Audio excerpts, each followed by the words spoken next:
my central light came on, and I just happened to glimpse and see this thing running across the yard. A good-sized man, or something looks like a man. I don't know what it was, just that it ran across the yard. Okay. You've had problems in the neighborhood before? Yeah, my dog was killed here just recently. I don't know what it was. Whatever it is, it's running. I couldn't catch it if I was going to chase it. But whatever it was standing up. I'm out here looking through the window now, and I don't see anything. I don't want to go outside. Jesus Christ, you better... Sir? Gia!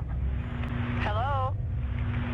Get somebody out here. What's going on now, sir? That son of a bitch is about 6'9", I don't know. Do you see him now, sir? Yes, I'm looking right at him. Uh-oh. Okay, hang on. He's right... Is he in your yard, sir? Yeah, God, he's big. Okay, what's he doing in your yard? He's looking at me. Oh, and the guy is on foot. I don't know what... It's a big, real big person. That's all I can say. Okay, but it is a person.